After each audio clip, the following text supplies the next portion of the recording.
Ever since I can remember, I've always had a struggle with confidence.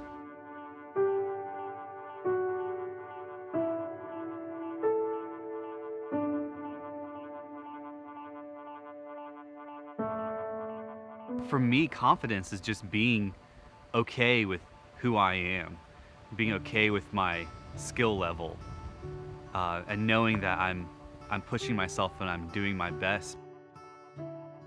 It can't be mistaken for arrogance, because arrogance is a superiority complex, and also can't be mistaken for a willful blindness to one's inabilities.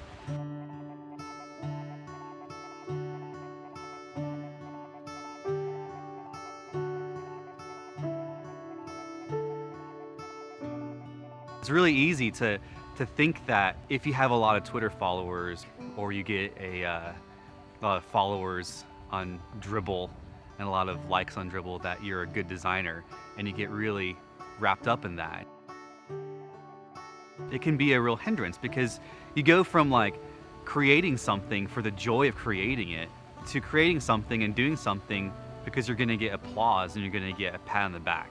I want my motivation to be making things that are beautiful and making things that help people and make people's lives better and richer. I think that's a better perspective.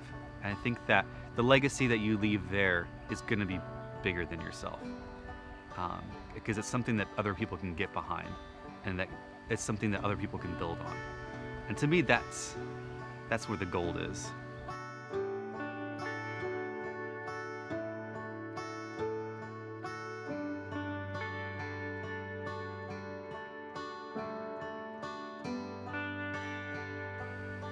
And you know, if I get a few more Twitter followers or pats in the back through that, and I'll be okay with that too.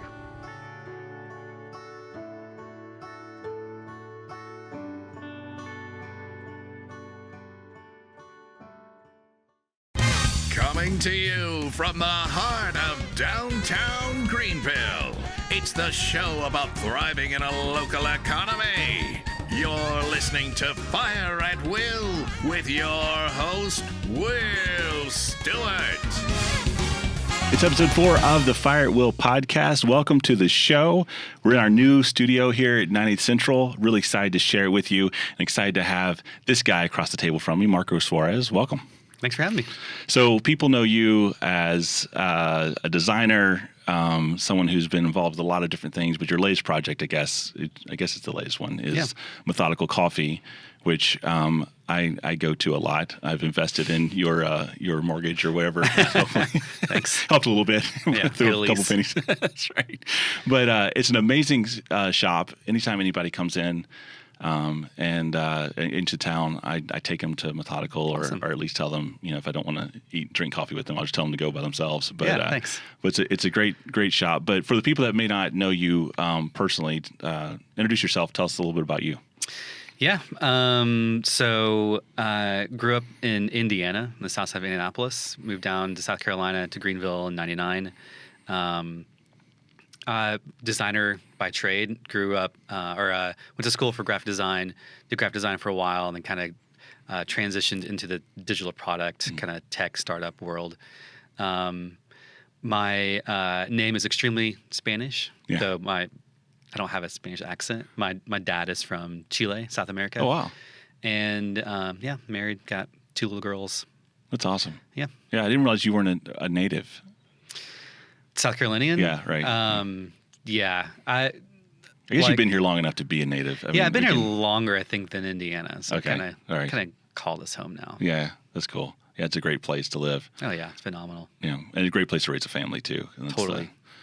That's the thing, because I have a little girl, and, like my wife and I talked about, larger cities and, opportunities. It's like, nah, like I'd rather stay here for now, at least. Yep. I had an opportunity to move to San Francisco and New York for work, and turned down both. And we made a decision as well to stay here, and so we want to raise our kids. And so, not to say that other cities are like bad, but it's like for us, this is where we wanted to be. Yeah, the same for us. I mean, we'd love to visit Yep. Some of those places really, really do. But so your background is design, marketing, I guess user experience as well, Yep. maybe. Yep.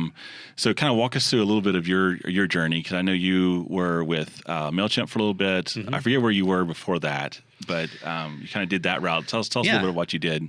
Like I said, I started out in graphic design, working at a local marketing agency here, and then started to dabble in web design. I wanted to create my own website, and so tried to learn like HTML, CSS, that kind of stuff. Actually, back then everything was built in tables. Right. And the good old days. Yeah, Dreamweaver was the weapon of choice. Yep. And so did that for a while, and then started to also do branding, any type of like print material, marketing, collateral, and then started to transition into digital product design, which I didn't really realize at the time that's what it was, but into apps, and got a job working for a company called Zarly, which is a San Fran, at the time was a San Fran based startup. Right. Kind of like a really that was when the golden era of like the iPhone had just come out, the App Store had just started, and it was a gold rush. Yeah, it totally was. And so there's all kinds of this crazy ideas coming up, and people are funding them, giving them millions of dollars, and Zarly was one of those.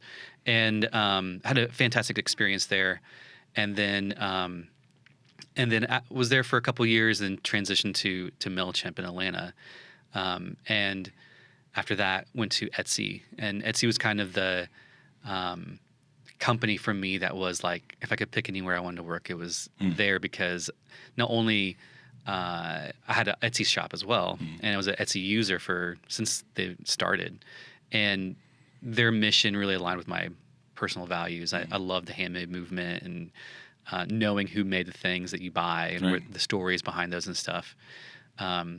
And I was there for about 3.5 years, and currently still full-time employed with a company called Envision. Okay. So they make, anyone that is in the tech industries probably heard of them. Anyone outside probably has not. But they make prototyping and design tools for designers, primarily like people who do digital product design, web design, that kind of stuff. That's cool. Yeah, That's great. it's a good company. So like probably each one of those steps, each one of those places you landed, you probably learned a new thing, totally. a new process, and it's great that you were able to kind of operate and revolve in some bigger circles too. Because it's definitely exposed to a lot. In San Fran, got to hang out and meet a lot of people at the companies that everyone uses, Twitter and Google and Square and Facebook, all that kind of stuff. I've heard of them. And then that same thing at Etsy, but I feel like in my beginning of my career in that kind of world, it was just like absorbing and learning and eyes wide open. And then kind of when I transitioned to Etsy, it was a little more contributing to the tech world, and feeling like I kind of had a good opinion on things, and was able to, I feel like, produce good work. Yeah. And same thing with where I am now. Yeah, you're a talented dude, so I'm sure you've given and made things better every step of the way. Yeah. I love MailChimp's culture. I love how they just attack life. I got to tour. I don't know if you were part of that that tour when I think some people from Cowork came. Oh yeah, years ago, and it was just crazy. Just what kind of company it was, and very generous company too, and great people. So. Totally. I learned a lot about branding there. Yeah. The MailChimp brand, at least back then, was more so about personality than it was like a color or a font. Yeah. Or typeface. So basically the emotion behind the decision, not just what the color is. Yeah. I mean, it's nowadays at least, brands are very similar to people, in the sense that like you experience a brand in a lot of different ways. And every touch point, every experience has to be considered and thought out. And what are we trying to communicate here? We want to our customers or our users to experience that kind of stuff. And MailChimp, I think, did an extremely good job of consistency in the like emotion, and not necessarily the execution, if that makes sense. Yeah, right. One Yeah. of my favorite ads they did was there was this magazine that they sponsored, and so they got a spot, and it was on the back cover, and the entire it was a field of blue, and then a banana kind of sitting upside down, almost like wearing sunglasses. Yeah. And then it just said MailChimp at the bottom. And that's it. And like Wow. thumbing through that magazine, every single ad had a call to action. They Yeah. had, copy, they had photography, all this kind of stuff. And then there's that MailChimp ad. And it's funny, like thumbing through that, like everything was kind of just noise. Right. And it got to that ad and it's like, that was the most impactful one, even though Yeah. it said nothing. And Right. it was just kind of like silly. Right. It was way more memorable than anything else in that magazine. Yeah. And I was like, I love that kind of just almost like they're being it's almost like like they're doing it to kind of mess Right. Yeah, as opposed exactly. to like we want to get a deliverable on this investment. Right. It's just kind of like we're just gonna mess around and Just have 'cause we fun can. and just because we have the money to. So what do you think, how does that culture happen? How does MailChimp, for instance, go to where it's irreverent and silly, Yeah. in a good way, but in a way that's, just kind of like looks at all these ads that everyone else is doing instead of being like, well, we got to make a better one of those. Yeah. Say, we're just going to completely do something different. I mean, it is in their DNA. Ben, the CEO and founder, is kind of like that as well. Like he's kind of subversive in a way. Yeah. And but also the reality that it's email and it's kind of boring. Yeah. Right. And so they want to take something that is kind of boring and making it fun. And they created a beloved brand with software that the software is executed and designed very well and built very well. But what it does, email marketing, isn't very sexy. It's Not at all. not very fun. And so they did a very good job of making something that was not very fun, like fun and like beloved, which is just genius. Yeah. It's amazing how companies take on the personality of the founders. Yeah. And I don't know. Do you think it's possible for a company to change their culture? Or is it just always going to be kind of like, if Jim Bob started the company, we're just going to be Jim Bob's? I don't know. I mean, there's also some companies are founder ran and some of them are like CEO ran. Right. And so I imagine the ones that are founder ran are like that. They are just an extension of the founder. But once they're CEO ran, I think there's a lot more like the brand has to be consistent more so than like the person behind the brand. Like at Etsy, I know they've been through quite a few. They were founder ran initially, went through a couple different CEOs. The CEO while I was there, Chad Dickerson, was definitely like he lived out he was the embodiment of the Etsy mission. Mm-hmm. And so I can see it true probably in some cases, but I mean, other companies, I'm sure once you reach a certain scale, that is no longer possible. Right. Like, I don't know, IBM is not really. How do you do that? Like that's a big ship. It's very. You start turning the wheel now, and then in a couple of years, you see like a slight change maybe. Which, from the design perspective, they've kind of reinvented themselves, which is fun. Like the fact that they can do that with, I don't know how many tens of thousands of employees they have. Right. That if that's possible, like the fact that's possible is really incredible. Right. Yeah. It takes a lot of planning for sure. Yeah. So Etsy. So the next stop was Etsy, right? After MailChimp. Mm-hmm. What were some lessons that you learned from that? Some things that you came away. So they are, at least when I was there, they did put a lot of effort into training and teaching management. And I learned how to manage people, even though I was not a people manager, just by observation and even taking some of the kind of classes that they offered and training. They did a very good job of like, this is what a manager does and how they should act and how they support. Their kind of methodology, as it seemed to my perspective, was a manager is there to like support their the people that report to them, as opposed to a creative director, art director that is dictating. Right. And that kind of model or that leadership has this idea of like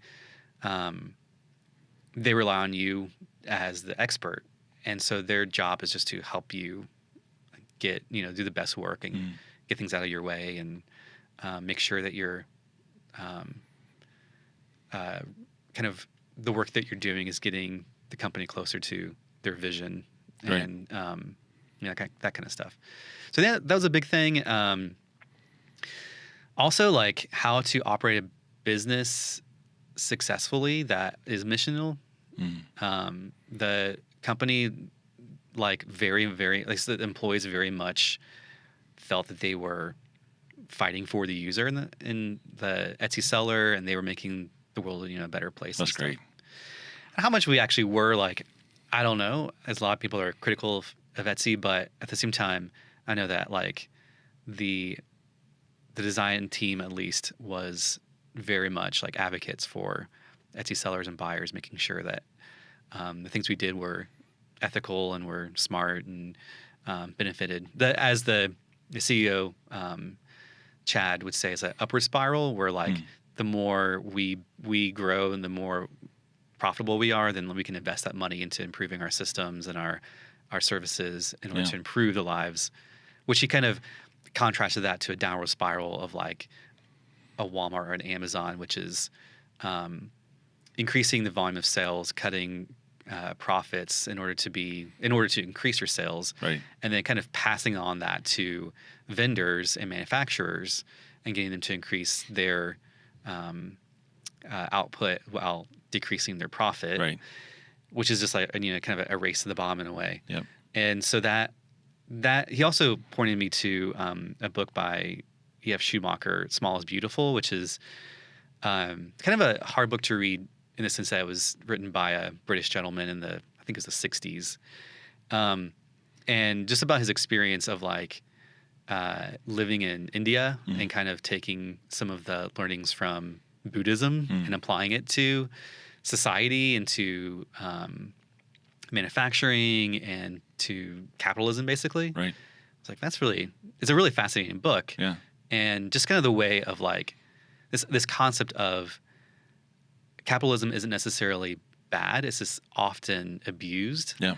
And It's true. That you can be a company that does good for the world, that does push the world into a better place, but is also a profitable business. Right. And often those don't go together. Like either you're a nonprofit or you are a like soulless capitalist.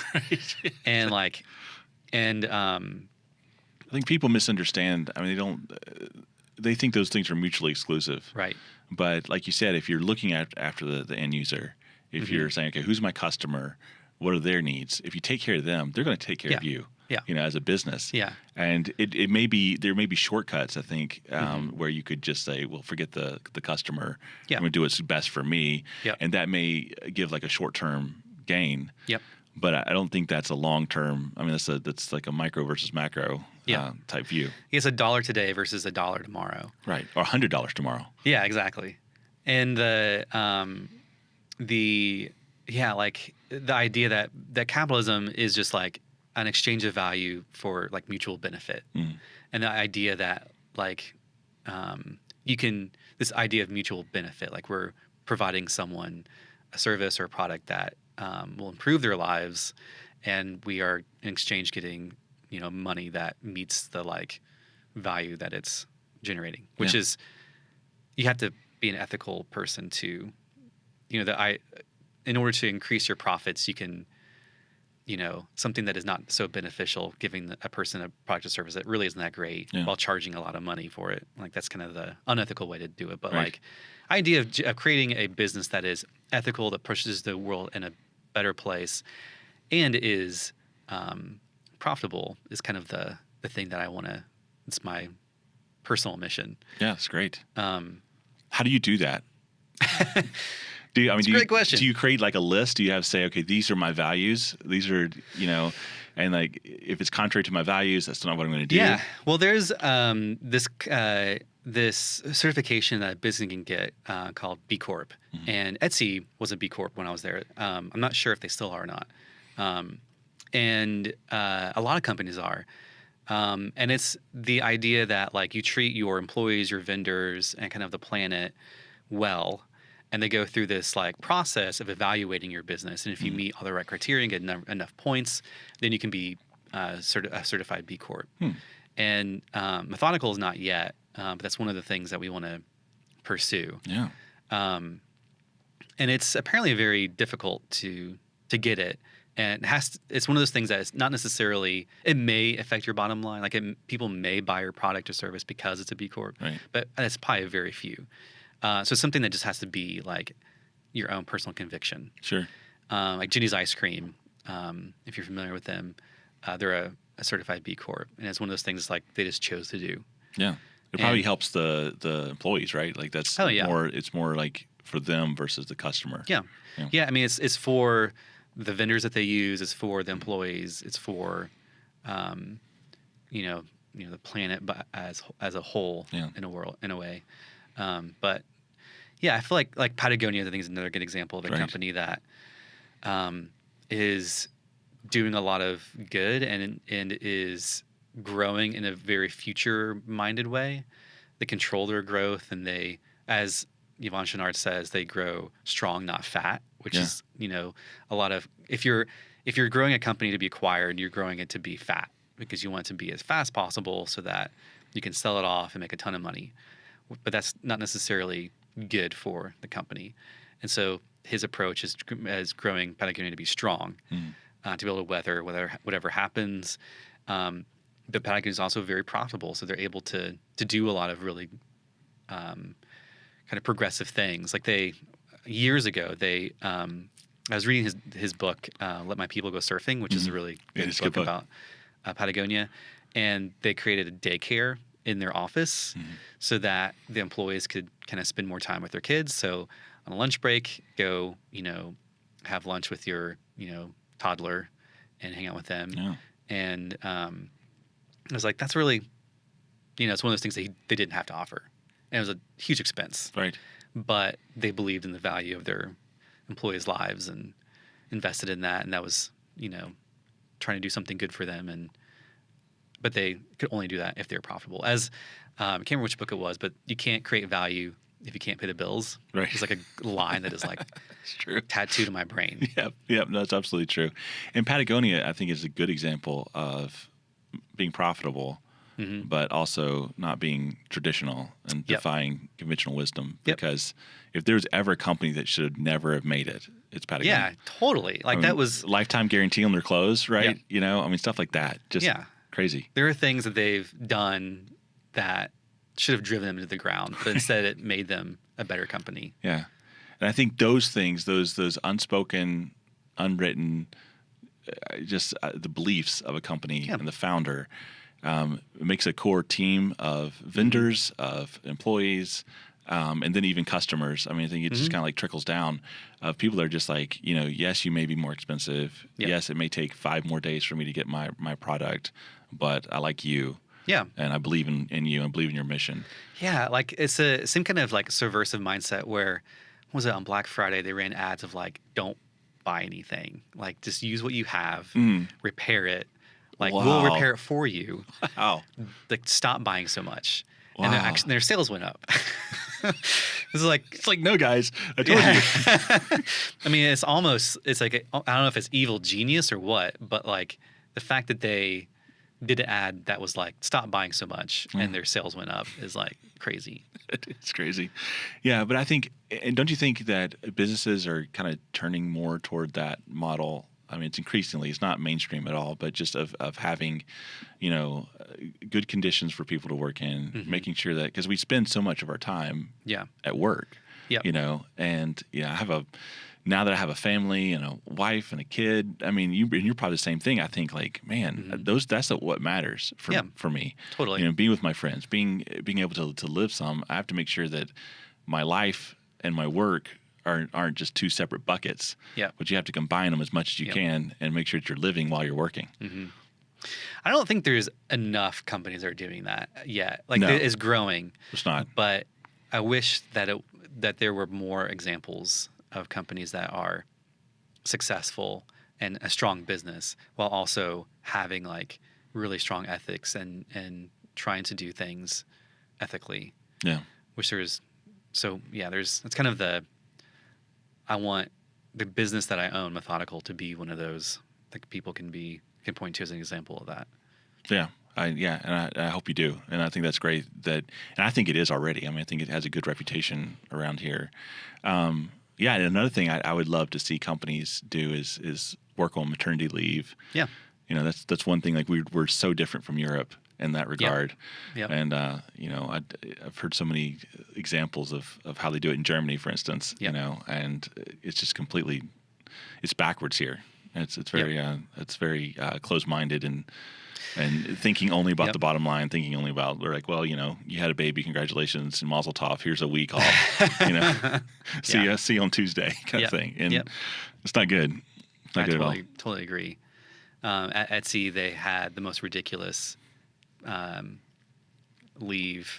leave that was 6 months. Nice. Half of a year. That's amazing. That you could take over, I think it was 2 years.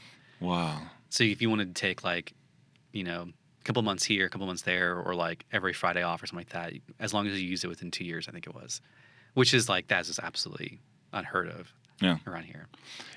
So one of my crew is a guy named Dennis, and he's from Germany. And he was telling me about how it's in Germany, and it's like, he may correct me, but no, it's completely wrong. But if I'm not mistaken, you get a year off, and it's mandated. The government's like, no, you have to do that, and you have to give the person their job back. Yep. And if you want to take an additional year, a second year off, you can do that for half pay or something, like a reduction in pay. But if you want to go back, you can still go back, and they have to give you either your old job back, or a job that's similar. Yep.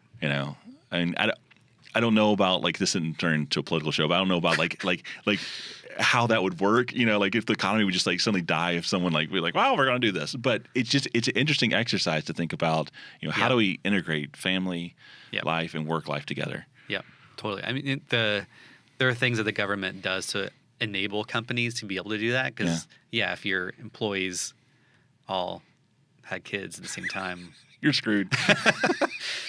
But I don't know if that's necessarily I don't know enough if that's even a concern. But you're right. The general idea of making life not about your work is something that we can learn from other countries. Absolutely. I think you're absolutely right.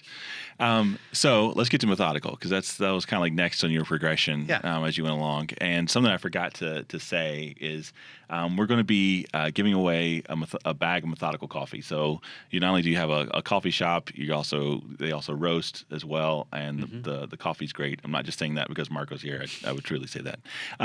So we're giving away, if you want to give a bag to somebody, we're not going to give it to anybody that's asking for it for themselves. We're just going to give it to someone who you think may need it or want it. So tag somebody in your comments below on the Facebook live stream, and just write their name. If you know someone that's maybe having a bad day, someone that is just a coffee lover that just loves all kind of different coffees from all across the United States and the world, and maybe they're just looking for a new brand to try, tag their name, and we're just going to pick at random somebody, maybe after 24 hours or something like that, and then and just mail it to them free of charge. Send them a note.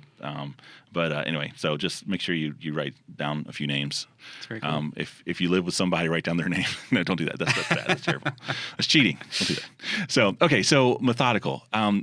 You're doing service-oriented type work, right? You're doing design, user interface, things that really you can't put your hands on necessarily unless it's printed or something. Right. What in the world made you say, okay, I want to start a store, a restaurant, and I want it to be about coffee? How did that work? So, I mean, my entire career for the most part has been digital. Yeah. And there was a point where I was just getting really tired of everything being on a screen. I want to do something kind of physical and real. And along with that, I had I've accumulated a lot of ideas and beliefs about branding and the way that you create a really strong brand that people have really positive emotional responses to. And so plus, this is when I was living in Atlanta, and I would come to Greenville and visit family and friends. And during the day, there wasn't really anywhere good to go, and so it wasn't a restaurant. And so I was like, man, I feel like Greenville could really use like a modern coffee shop, and something that was like I had it in Atlanta, because I would go to Octane Coffee there a lot. Yeah. And so all those things combined, I was like, a coffee shop would be really great. Someone's going to do it.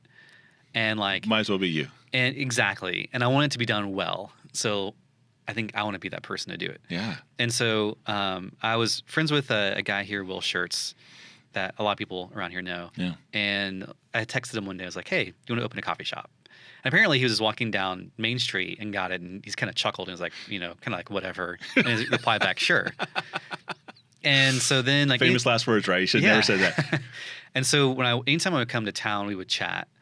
And I didn't actually think it would happen, because I was like, I have no idea how to raise hundreds of thousands of dollars to do this. Yeah. And so I was like, Kickstarter, we'll do a Kickstarter, and that's how we'll raise the money. And then he brought in David Baker, which is our other partner, and kind of realized that not only had we had a very similar vision for what we want to create, we all had complementary skill sets, which was like really, to me, was a light bulb that was like, this could work.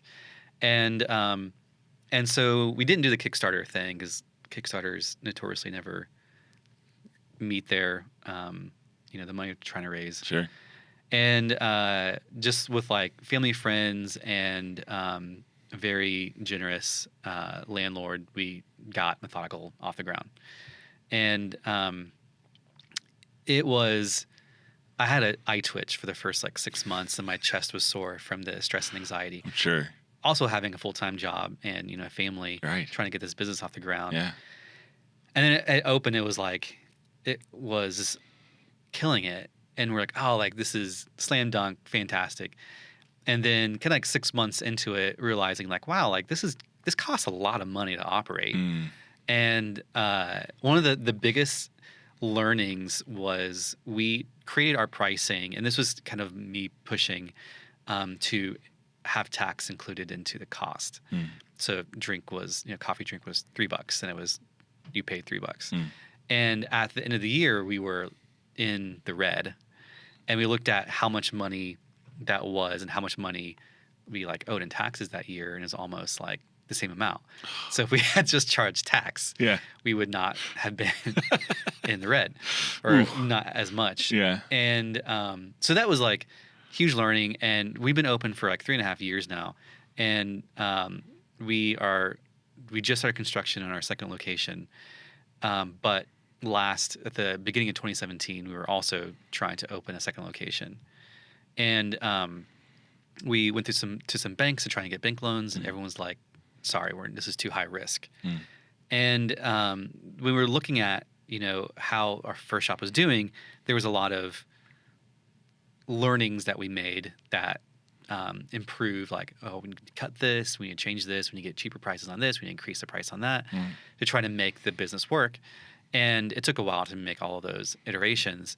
And but the shop was still not performing great. It was not making a ton of money. And banks, because of that, like, didn't really want to touch us. You're spending a lot of money to really not make anything. Right. Yeah. And I was like, so the thing that I was scared to death of is replicating a broken model. Right. So I was like, okay. So 2017, we spent that year really figuring out what we were doing. So what was our core offerings? Like, we worked on our vision, our mission, our values, our business model, kind of like what we want to create, kind of the company we wanted to be, how big we wanted to get, like all this kind of stuff, and created milestones. Like, we want to once we are profiting this much, our revenue is this much, then we can do this, and try to attach like anytime that we would reach a milestone, it would kind of unlock like our ability to do something. And so then finally this year, we kind of got to the point where we're like, okay, things are going well now. Right. And like our roaster is doing extremely well, and the shop's doing really well. So now we're ready. And so it was fairly easy to get the bank loans and finance the next thing. Are you glad in the end that you didn't get the bank loan? Oh yeah, 100%. Like that was 2017 was a year of like not doing much but learning a ton. Right. And that's when like the idea of the realization I had was I've created like user or customer experiences for years. I know how to do that. I know how to brand something well. I don't know how to run a business. Which is a completely different skill set. It really is. 100%. It doesn't matter, like, if you understand branding, Yeah. you know, the whole business side of things, it'll kill you if you don't know it. And I came from my background, you know, in tech where no one really cares about profit. Like it's all about growth. Right. And like our shop was growing like crazy, but like a bank doesn't. I mean, a bank cares about growth, but they care about your financials more. Right. I would love to get that money back and some interest. Exactly. And so I was like, okay, I need to figure this out, and like read everything I could. One of the best books. I bought a bunch of books on business. Most of them were kind of like just crap. The one that like really nailed it it's a book called My Personal MBA, and it is just a book of basically facts, and it's like. But it's I can't remember all of the sections. It's like all of these terms and the definition of those terms, but written in a way that is like kind of like in a like not just like a dictionary, but kind of like a story in a way. Yeah. And talks about like marketing, talks about systems, talks about like financials. Idea being like it's a whole MBA, but it's in a concise, like the Cliff Notes. Yeah, right. And it's been a fantastic book of just like terms I knew but never knew what they meant, or new terms or like concepts or whatever. But so now I feel like we know where we're going, and we get approached for new locations or concepts all the time, and it makes it easy to say no when you know like this isn't getting us closer to achieving our vision. This isn't making us a company we want to become. Like that's just it's a distraction. You just need to cut it. That's powerful. If you don't know totally. that, then every time someone comes with a new opportunity, you have to agonize over it. Yeah. And you have to think about how's it feel in your gut. Yeah. You know, anytime you're talking about your gut, I think it just means you don't know. Like you haven't taken, like you haven't planned, you know. Yeah. And yes, gut does play, I guess, in it, but our intuition, but it's based on, I think, a very deep conversation with yourself and your partners to say, what are we about? Yeah. And why do we exist? You gotta have an informed gut. Right. Yeah. Yeah. So that's kind of where we are now. That's cool, man. And it's, I mean, like as a part of the great unwashed public that comes in and drinks the coffee, it's a great experience. It tastes good. Awesome.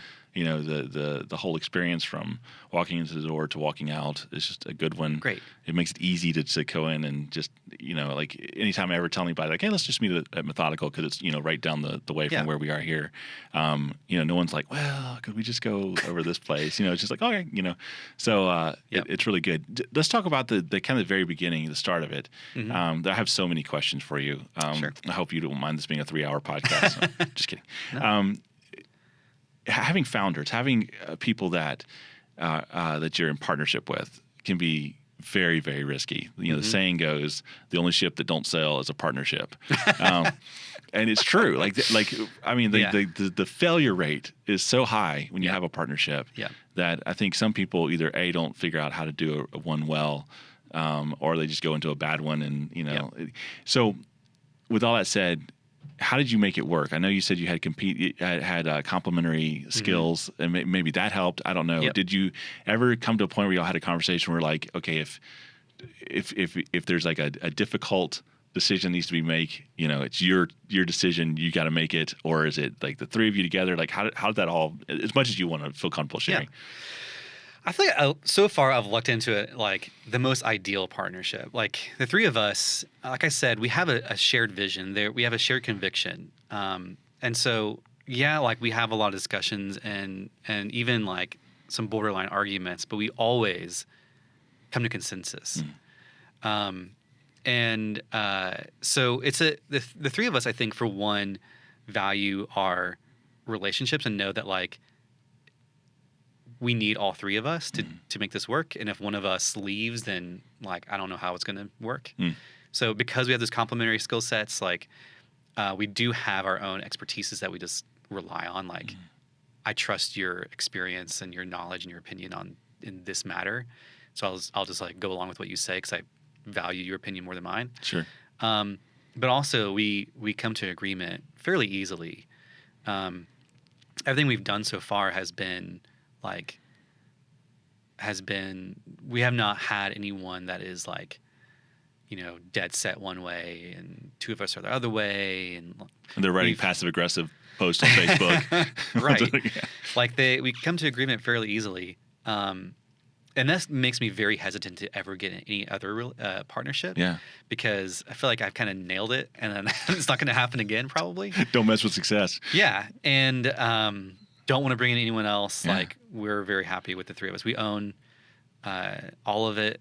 That's We good. have our roaster is a different company, and we have Mike and Ed who own Community Tap, a local business here. They own a small percentage of it and helped us get that off the ground. Nice. But they're also just very hands off, and Yeah. they're there when we need them. And they every once in a while will ask us a question, but for the most part, they let us do our things. They trust us. That's awesome. So I think like having a shared vision, having complementary skill sets. I've observed other partnerships where people have redundant skill sets, and that is, in my opinion, a recipe for disaster. Because there's competition. Competition, and you both are very opinion and skill in the exact same area. So whose opinion is going to like win out? Right. Yeah. Yeah. There's not a mutual trust there in a way. Yeah, yeah. I mean, there might be trust, but it's hard when you share the same skill sets. Right. But to me, those are the two biggest things. And also, like, we just get along very well. They're good guys. Yeah, they're very good Like- guys. And, like, our families are very good friends. Like, my wife and David's wife and her kids hang out all the time. We went to Prague all together last year, vacation. Nice. And had a blast. We get together for dinner every once in a while. Like, it's almost like some people can't get away from their partners Yeah, enough. right, yeah. Whereas, like, I want to hang out with them more than I do. Man, that's a gift. That Yeah, really is I a was like, gift. I'm done. This is it. I don't ever want another You partnership. should. Yeah, you should just leave on a high note, or Yeah. just end it. Be like, do my deathbed. Yeah. This is going to be. And Will Schertz is just an amazing guy. Yep. Very generous, very kind, and Yep. extremely knowledgeable about coffee. Yep. And he actually introduced me to what an actual good cup of coffee is. Yeah. Whenever Starbucks started happening, you know, I was like, I went to my first one in DC, and I just fell in love with that concept of just these Yeah. different styles of coffee that you can do. Totally. I didn't realize I didn't realize there was more than just like grounds on the bottom of a pot that Yep. was boiled. That's how my grandfather did it, you know, with a percolator. Yep. And then, and so I fell in love with Starbucks, and I was like, okay, this is great. And then I met Will, and he brewed like a divine cup of coffee for me. Like one time, he's like, here, and when he handed it to me, I was like, well, do you have any cream? Because I was used to Yep. cream. And in a very kind way, he said, I don't typically put cream in the coffee. Yep. And I was like, okay, well, let me try it. It tasted like tea. It was Yep. so flavorful. You know, it Yep. wasn't just burnt beans boiled. You know, and I was like, wow, okay, so coffee can actually taste like a black tea or something like that. Yeah, And- totally. That's an experience.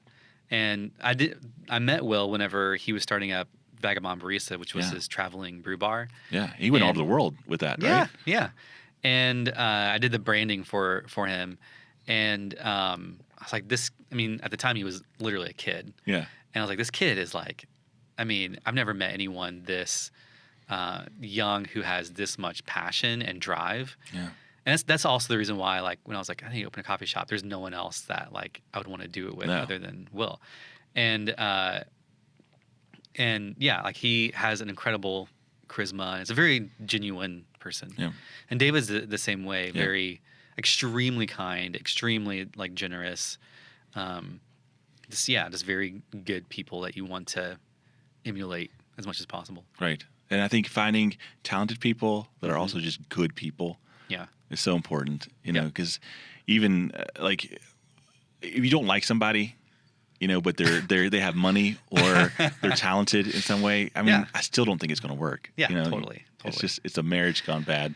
So one of the mindsets we have, there's this a really great book called Setting the Table, and it's I can't remember the author's name, but he started a ton of extremely famous restaurants in New York. One that probably most amount of people have heard of is Shake Shack, which is all of his restaurants are very high end, high dining, or not all of them, but like a good amount of them are. And Shake Shack is obviously like fast food in a way, Right. but that's probably the most well known restaurant he created. But he has this incredible book that is a wealth of knowledge for the hospitality industry. Because the way they hire is 51% is for the person, like is this person someone you want to work with like every day? Do they have like, are they kind? Are they empathetic? You know, all these like characteristics of just a good person. Yeah. And then 49% is skill. Yeah. And I think like with David and Will, like even though they are extremely talented, that 51%, like they are just like good people. Yeah. And when we hire our staff now, that's one of the things we look at is, are they just a good person that we want to have here? Like our customers are going to be interfacing with them for a lot of they're going to be the primary touch point of our brand. It's true. And do we want this person representing our brand? Yeah. And you know, that we can they need to have the passion for coffee and the maybe even the experience, but we can teach them a lot. Like we can teach them our methodology. Right. Yeah, skill can be taught, character cannot. Exactly. And we hire we have I think an amazing group of people that have that. Yeah, I would agree. And it's a culture thing. You know, Yep. It's just like, how do you get people that fit in your culture? You have to find those people that are and gals that are, it's just like people like us do things like this, the people that just already get it, you know, and they understand this is how you treat a person, you know, and this is what you do when maybe it's not your fault, but someone says it is, you know, and this is how you diffuse could be a bad situation. And this is how you stay on, even though you're having a bad day, you know, and all that. Yeah. So you have your partners formed, you have the money, you find the location. What goes into actually designing a physical space? Because you've probably done a lot of virtual storefronts with websites and you know, iPhone apps and all that sort of thing. But like, how do you? What carried over from that experience, and how's it different?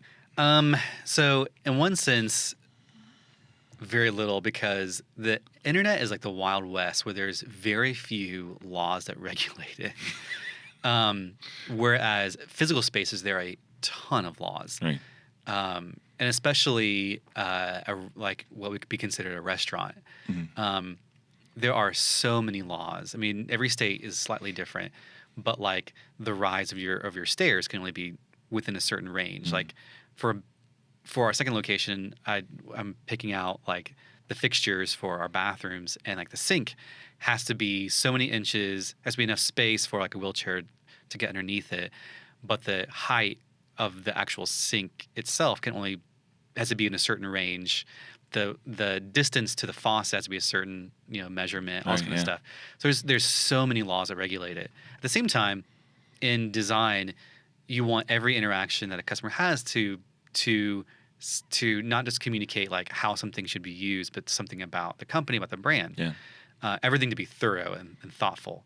And so the same thing applies. It's just that instead of pushing around pixels, you're using materials and fixtures and stuff like that. Yeah. So like with designing Methodical, I wanted every single detail, every single thing in the shop to kind of sing the same song. I think it's common for a coffee shop primarily, when they design it, to like miss some of those things. Like there's some, when you're tired and you know, like I can just go to webstront.com and buy these things, and it'll be here in a few days, and that task will be complete. Right. Or you can spend 3 days scouring the internet for something that performs well, it does the task it needs to do, but it also is the right aesthetic or the right design or matches everything else in the shop. And that is harder, but that is just the effort that we've gone through to make sure that like our bar is not like, oh, the seats and tables are really nice, but where the coffee machine is, where the espresso machine is a mess. There's all kinds of plastic crap around it. Whereas we try to keep a very clean space, very minimal, have things hidden as much as possible. Sure. And it's just, a ton more effort to do that, but it's I'm worth sure. it. Yeah. Like, like the dishes, Yeah. right? That's an example of some Yes. thought, right? Tell everybody about how that worked out. So our ceramic is blue willow, and it's which, if you're not familiar with blue willow, I can guarantee your grandmother has some. Everyone's grandmother does. Right. And it's actually my mom who inspired it. She was trying to get rid of some stuff in her house, and she had this box of stuff. She's like, "Hey, like, would you want any of this stuff?" And there's a bunch of blue willow cups in there. And so I pulled them out. I was like, "Oh, this is actually the right size for a cappuccino." And there's another one that's like, "Oh, this is the right size for a latte." And so did some ton of research and found out, like, actually I can acquire these for pretty cheap. For a coffee shop, there's only so many sources for ceramics, and it's like what every other shop uses. And I knew people would take pictures of their coffee, and I wanted it to be instantly recognizable as ours. Yeah. Because in a white cup, it could be any cafe. Right. So, like, for one, that was like that checked the mark big time, because like no one is using this. And I did some research to see if any other cafe was using this, and I couldn't find any. So I was like, maybe we stumbled upon something unique. Right. Yeah. And then it was cheap. You can acquire them fairly cheaply compared to these other ceramics. And that is nostalgic feel. Like, there's some familiarity, which, especially in Greenville, a coffee shop like this is probably going to be a bit of intimidating for most people, because around here, they just had not experienced a cafe like that. Sure. Whereas in the big cities, it's just another coffee shop. Right. And so I wanted something that was kind of familiar to them. And like, I think we nailed it. The how we acquired them, it took me about 6 months to get our first batch. And everything from, like, my wife would go to thrift stores, we would go to like antique, like up in Asheville, we would go to antique shops. eBay was another big resource, Craigslist. And like, just little by little, we'd get like 2 or 3 here and there until we amassed. And I have like a closet in my house is full of cups. So do they still make it anymore, or is it? I think there's some. So we use a brand called Churchill, and they're made in England. And most of the stuff that we get would be considered antiques. Yeah. But they've made so much of them over the last like 100 years that they're just everywhere. And so you can get them fairly easily. Okay. Whether or not they still make them, I don't think Churchill still makes them. I think there might be some other, like, Chinese manufacturers that reproduce them. The nice thing is there's no copyright on that pattern. Oh, nice. And so there's a bunch of different manufacturers that made them, but Churchill is kind of the most prominent. And they also make the sizes that we need. That's so interesting. When I was when it first opened, someone broke a cup. Yeah. And I was like, oh crap, because I knew like there was a lot of work.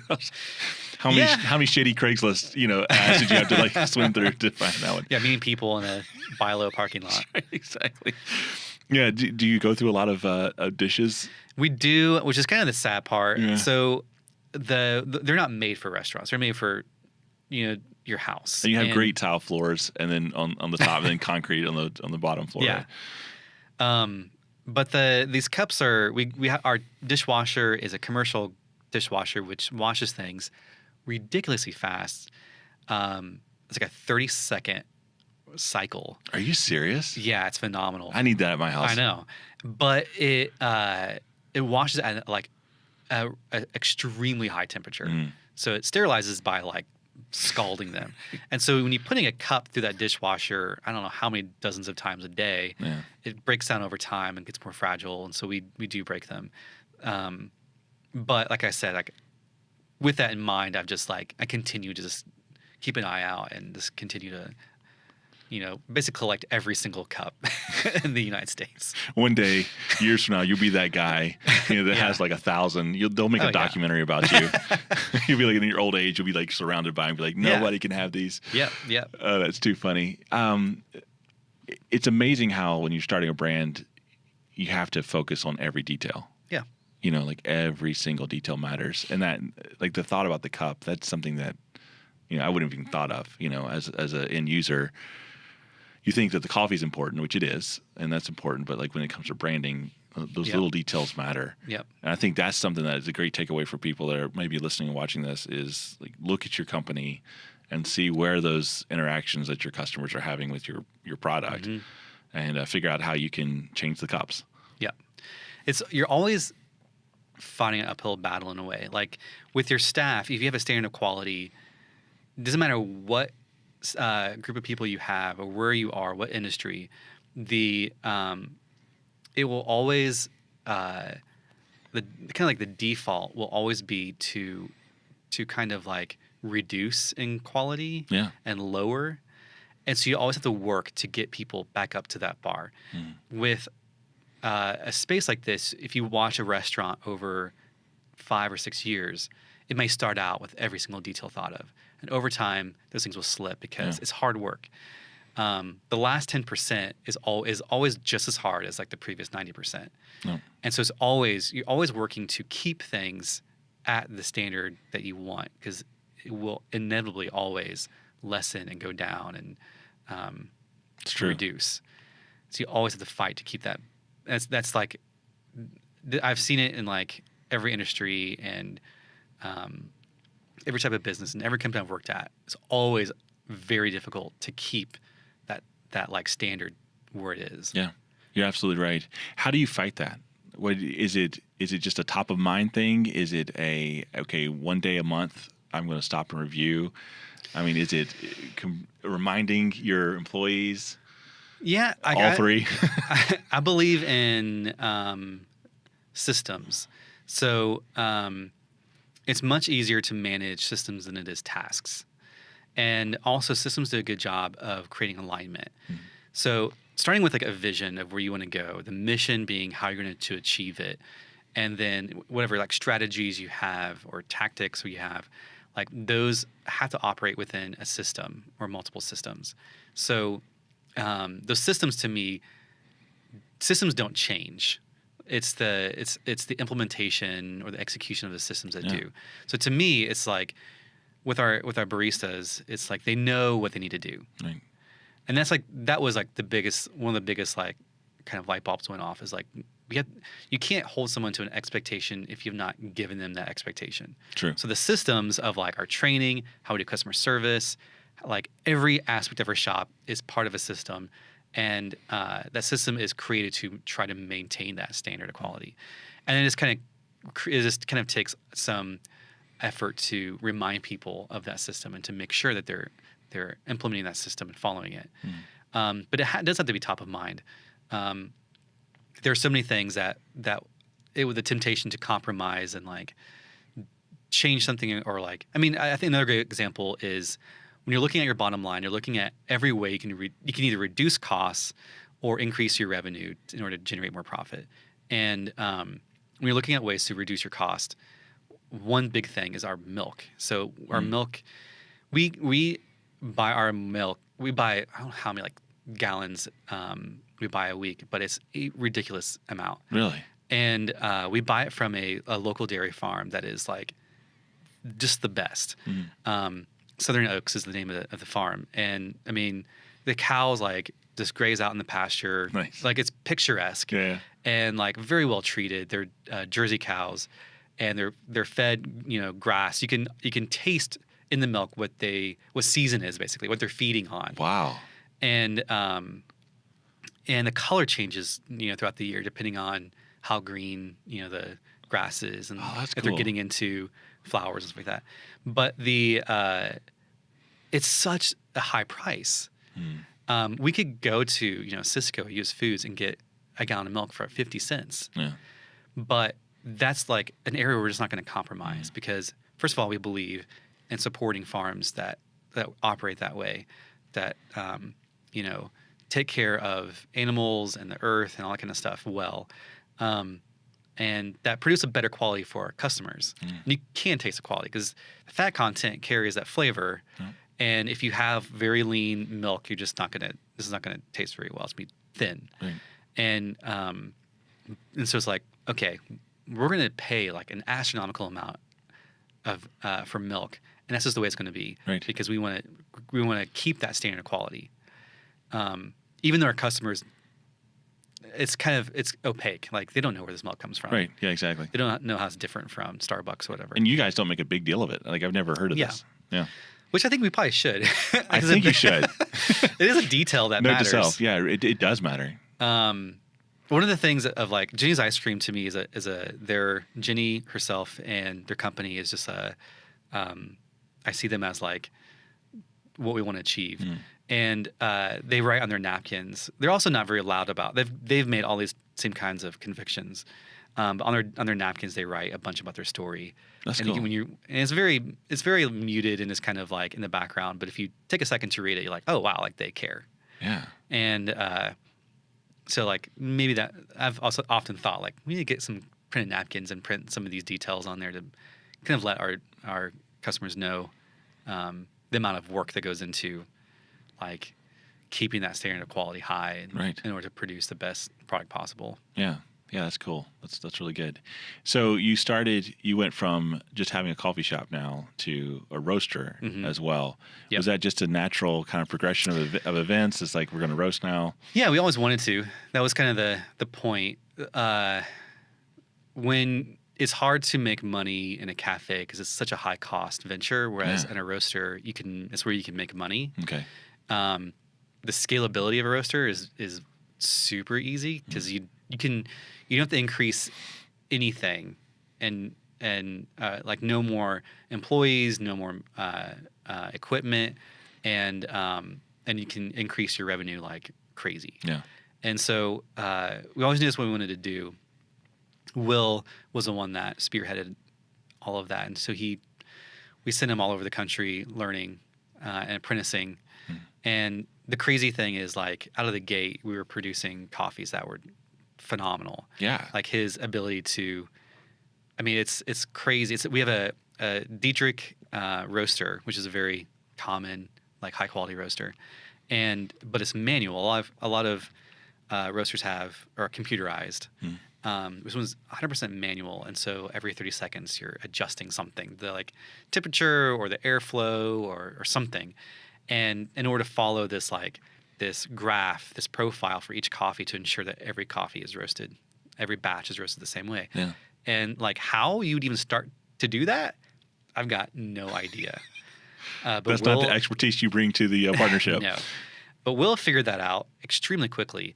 And it is the compliments we get for our coffees are almost like I don't know what to even do with them because it's like, not to brag, but like comparing them to the coffees that we're fanboys of and the roasters that we're fanboys of, it's like when you're putting us on the same level as them, like I don't know what to do with that. Sure. Like that's crazy. Yeah. We've been doing this for like 2 years now. Right. And but it is growing like crazy. And we source. We don't do fair trade. We do direct trade, which is we're going through an importer, but we're sourcing from like farmers and farms and co-ops and stuff, mostly in Africa and South America. And so we have a very good understanding of where this coffee came from. And the goal is to, once you reach a certain point, then you can go to do an origin trip where you go visit these farms and farmers anytime you want. But when you get to a size, then you can like start importing coffee. You can like, we'll buy this whole lot basically and fill a shipping container full and bring it over. Whereas now we're just kind of buying bags at a time. Yeah. But that's also the goal, is to have a stronger and stronger relationship with these farmers and these regions and understanding. And it's very similar to it's agriculture. Like the terroir like matters. And so the weather they had that year, like we'll get the same coffees year after year and notice differences. Like, this one is a lot more, brighter than it was last year, probably because of the weather change or amount of rain they got or whatever. But like we want to cultivate those relationships even more. The coffee industry is a very dark world in the sense that these coffees come from third world countries where you can take advantage of people pretty easily. Sure. And the coffee industry is massive. It's one of the most traded commodities, and most of it is like taking advantage of people. Like if something is very cheap, someone is getting screwed. Right. And it's not you. Yeah. And so I mean that's something like keep in mind when you're buying something that's like too cheap to to be true. It's like someone's getting screwed. Right. And in the coffee industry, like just as much work, if not more work, goes into coffee as wine, but the cost of wine is far higher. Right. Yeah. But so we want to do more to increase those relationships and support these farmers as much as possible, because our livelihood depends on them, and we want to make sure that they are compensated well for that, and taken care of, and also ensures our quality to make sure that we're getting the best beans that we can. Yeah, and that lays the foundation for a company that will last. Totally, or a brand that will last. Yeah, totally. And it's, authentic people do authentic things, and they create an authentic brand. You know, and it's like when you said the roasting, you guys have been only doing it for 2 years. When in fact you've been doing it for 10 plus years, probably through Will traveling around and learning and growing. Yeah, totally. It's so different than maybe just a businessman that just buys a coffee company. Right. And it's like, I'm ready to start, doing coffee because they say that's the next way to make a profit. Exactly. And yes, you would like to make a profit, but you're doing it from a heart that that loves the coffee, that wants to create a sustainable market and just create an industry where the whole pipeline from beginning to end, everybody's taken care of and everybody wins a little. And that's totally upward spiral. Yeah, exactly. Yeah, and that brings us exactly where we started. But that's cool. I think you guys are doing great. I mean, the coffee's delicious, and thanks. I mean, I travel a lot, and I go to these different. I'll text Will and be like, "What do you recommend?" And he'll tell me what shops to go to, like it's you guys have kind of ruined me a little bit because. I don't go to these coffee shops with like wonder and awe. I'm like, okay, this is good. I mean, it's a good cup of coffee, but and it's fun. Like I was in LA a few months ago, saw you guys, one of your bags just randomly being sold, and I was like, oh, that's so cool. Yeah, I was also able to go to one of those shops and Go Get 'em Tiger and Go Get 'em Tiger and G&B in LA, and it was pretty surreal to be like on the other side of the country and seeing people like drink your coffee is wild. Amazing. Yeah. I think it's probably more fulfilling than maybe looking over someone's shoulder and they're on a website that you designed. I mean, way more. Yeah. And you guys, like when I saw it, you guys were like a block away from Blue Bottle. Yeah. And so it's like, I mean, that's a big name. And they, I don't know how ethical they are, but they make good coffee, know, and totally. It's just very interesting. So now that you've done that you've sold product and started a brand, and that way you've done the whole design thing. Which world do you like the best? Which is the world you want to live in, or do you want to always just have exercise both sides of the brain? I'll probably always be exercising both sides, but to me the like business part, I'm liking the methodical route more, not only because it's mine in a way, like it's a business that I've created. It's my own, child, but the holistic, where you have control over every aspect of it, is what is, and you're designing like the entire customer experience, not just a piece of it. Right. To me, is a lot more interesting, and also like the same idea I mentioned when we first started talking of like creating a company that. Pushes us in like the right direction, and is also a good like profitable business. Is like I want to be an example of that. Yeah, that's good. And we need more people like that. We need more examples of people that aren't doing shortcuts. Yeah. And in this world with the internet, I think especially it's given people. I don't know, feel like they have a license to take shortcuts. And, totally. And I get it in a sense that I understand like human nature. But we need more people that are blazing the trail and thinking long term and saying, this is how you build a brand that lasts. This is how you take care of your family, not just today, but 10, 20 years down the road, and take care of many families. Yep. So kudos for you, man. I really thanks. appreciate that. As we wrap, is there any books or blogs or websites that you find as inspirational that you'd recommend people who are maybe entrepreneurs or they're heading up marketing teams of one that you would recommend? Yeah, so top of mind, that book "Small is Beautiful" by E.F. Schumacher is phenomenal. Setting the Table, I cannot remember the name of the author.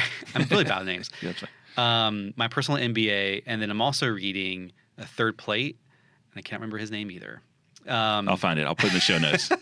But it is, this guy is a chef, and he's in the first season of Chef's Table, and his book is about, I'm in the middle of it, but it's about agriculture. It's about the kind of the pros and cons to like the industrialized agriculture and also like the farm to table movement.